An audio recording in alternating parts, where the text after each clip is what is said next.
अस्सलाम वालेकुम, welcome to my channel the research home. Last video में हमने कुछ एथिक्स की बात की थी।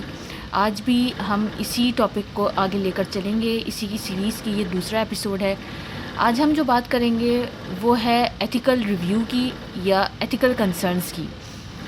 हम सब जो भी रिसर्च डिज़ाइन करते हैं, ख़ास तौर पर बायोमेडिकल साइंसेज में, इसके अलावा भी आप लोग जिस फील्ड में भी रिसर्च कर रहे हैं, हर फील्ड के कुछ एथिक्स होते हैं। एथिक्स के बगैर हम रिसर्च अपनी प्रोसीड नहीं कर सकते।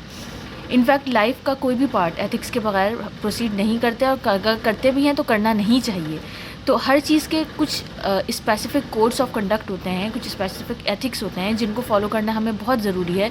और रिसर्च में इसलिए भी ज़रूरी है क्योंकि जब आप कोई रिसर्च में कोई काम कर रहे होते हैं तो वो आगे जाकर रिकग्नाइज़ होता है, उसको कहीं पब्लिश होना होता है, उसको लोग देखते हैं। और आप रिसर्च कोई छुपाने के लिए तो नहीं करता, रिसर्च होती ही इसलिए है कि आप दूसरों को बताएं कि आपने ये क्या किया है, या फिर आपने जो रिसर्च की है वो कितना बेनिफिशियल है लोगों के लिए। तो जब आप दूसरों को बताएंगे तो उसको आप फेयर होना भी ज़रूरी है, उस रिसर्च में ऑनेस्ट होना भी ज़रूरी है।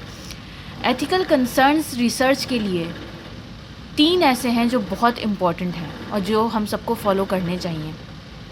अगर आप फॉलो नहीं करते तो इसके ये रिसर्च में एज अ क्राइम कंसीडर किया जाता है, और बहुत सारी जगहों पे इसके लॉ भी बने हुए हैं।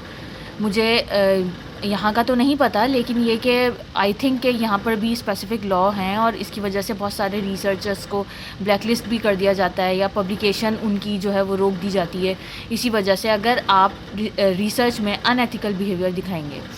तो हमें ये सब एथिक्स मालूम होने बहुत ज़रूरी हैं। सबसे पहले हम जो रिसर्च डिज़ाइन करते हैं उसमें आपको क्या देखना चाहिए, आपकी रिस्पॉन्सिबिलिटी कितनी है, आप उस रिसर्च में ऑनेस्ट कितने हैं। देखिए, हमारे दिमाग में तो अगर हम बिगिनर्स की बात करें, एक्सपर्ट्स तो ज़ाहिर है जब पीएचडी में जा रहे होते हैं या पोस्ट डॉक करने जा रहे होते हैं, या उसके बाद जब वो रिसर्च डिज़ाइन करते हैं तो उनका माइंड बहुत हद तक क्लियर हो चुका होता है कि हमें किस टाइप की रिसर्च करनी चाहिए, किस टाइप की नहीं करनी चाहिए। जो बिगिनर्स होते हैं उनके लिए ये बड़ा मुश्किल फ़ैसला होता है, या बड़ा मुश्किल एक चीज़ होती है। और फिर अगर सुपरवाइज़र की तरफ से या सीनियर की तरफ से उन्हें कोई गाइडेंस मिल रही होती है तो वो उन्हें समझ में नहीं आ रही होती, क्योंकि नए नए रिसर्च में आए होते हैं, नए नए लैब में आए होते हैं, नई नई चीज़ें करने का बहुत शौक़ हो रहा होता है। लेकिन हम ना उस सिनेरियो में अपने एथिक्स को साइड पर रख देते हैं। हम वो लॉन्ग टर्म चीज़ें नहीं सोच पाते जो एक एक्सपर्ट बंदा सोचता है। तो मैं इस सिलसिले में यही रेकमेंड करूँगी कि आपका जो भी आइडिया है बहुत अच्छा होगा, आपका बहुत नॉवेल आइडिया होगा, बहुत अच्छा आइडिया होगा, क्रिएटिव होगा, लेकिन अगर आपको कोई सीनियर या सुपरवाइज़र उसमें किसी भी किस्म का कोई गाइडेंस देता है कि ऐसे नहीं ऐसे कर लो, तो उसको ज़रूर कंसीडर किया करें, एक्सेप्ट किया करें, क्योंकि वो एक्सपीरियंस लोग होते हैं, उन्हें पता है कि आगे जाके इस रिसर्च का क्या बनना है या इसका कोई मुस्तकबिल नहीं है। तो सिर्फ अपने लिए नहीं सोचें कि मैं एक अच्छी रिसर्च कर लूँ, आप ये सोचें कि वो आप उस रिसर्च में फेयर कितने हैं, उसमें ऑनेस्ट कितने हैं, वो रिसर्च आप आगे लेकर चल सकते हैं या नहीं चल सकते। ऐसा ना हो कि आगे जाकर आपको कुछ ऐसे कंसर्न्स उसमें नज़र आ जाएं। अच्छा, इसके लिए हर इंस्टीट्यूट के पास एक एथिकल रिव्यू बोर्ड भी होता है, जहाँ से आप जिस इंस्टीट्यूट के साथ, अगर वो एक है या 2 हैं कोलैबोरेशन में आप काम कर रहे हैं, तो उन सब का एथिकल रिव्यू होना बहुत ज़रूरी है, वो लेना ज़रूरी है। तो जब आप वो लेते हैं, उससे भी जो आपका इंस्टीट्यूट है या जो भी वहाँ के रिस्पॉन्सिबल पर्सन्स हैं, हायर अथॉरिटीज़ हैं, वो सब मिलकर इस पर गौर करते हैं कि इस रिसर्च के बेनिफिट्स क्या होंगे और इसके रिस्क क्या होंगे। तो उसके बाद वो रिव्यू होकर फिर आपके सामने आता है। तो वहाँ पे जाके भी इसका बहुत इस रिसर्च की अच्छी खासी स्क्रूटनी हो जाती है। इसके अलावा जो दूसरी चीज़ है हमारी रिसर्च में, वो होनी चाहिए कि हम इस रिसर्च में किसी को हार्म ना पहुंचाएं, भले वो एनिमल है या ह्यूमन है। देखिए, एनिमल बेस्ड रिसर्च जो एनिमल मॉडल्स पे हम लोग कर रहे होते हैं, उसमें हम माइस पे भी करते हैं, रैट पे भी करते हैं, रैबिट पे भी करते हैं बहुत सारे लोग। उसके लिए भी एक बाकायदा एथिकल रिव्यू आपको लेना पड़ता है कि आप क्या कर रहे हैं for the long term benefit of humanity के लिए आप ये वाला काम कर रहे हैं, तो उसकी आपको फिर भी परमिशन मिल जाती है। लेकिन उसके भी बहुत लॉज हैं, उसके लिए भी बहुत रूल्स हैं कि आपको किस तरह करना है, एनिमल को इस तरह हार्म नहीं करना, उसको इस तरह तकलीफ़ नहीं देनी। और ये तो फिर इंसानों की बात तो बहुत अलग है।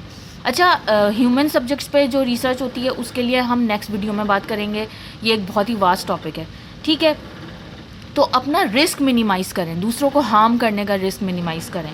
थर्ड चीज़ जो हमारे पास है वो है बेनिफिशियल आउटकम।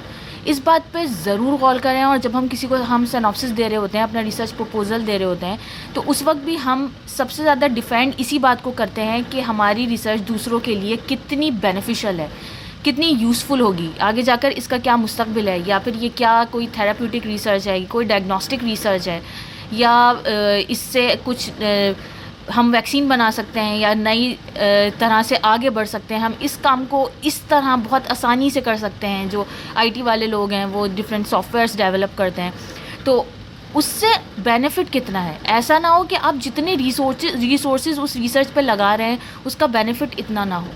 तो इन 3 चीज़ों पे ज़रूर गौर करें जब भी अपना रिसर्च प्रपोजल लिखें। एक रिस्पॉन्सिबल रिसर्च होनी चाहिए, फेयर होनी चाहिए, ट्रांसपेरेंट रिसर्च होनी चाहिए, कुछ आपको छुपाना नहीं चाहिए उसमें। दूसरी, रिस्क मिनिमाइज़ होना चाहिए, आप किसी को हार्म पहुंचा रहे हैं वो रिस्क उसमें नहीं होना चाहिए। और तीसरी, बेनिफिशियल आउटकम, उसके जो आउटकम हैं, उसके फ्यूचर पर्सपेक्टिव्स हैं वो बेनिफिशियल होने चाहिए, उसका बेनिफिट होना चाहिए। Thank you so much. आज की वीडियो के लिए इतना ही। नेक्स्ट वीडियो में हम कुछ इन्फॉर्म कंसेंट और ह्यूमन सब्जेक्ट्स पे जो रिसर्च होती है उसके बारे में बात करेंगे। Keep watching my channel. अल्लाह हाफिज़।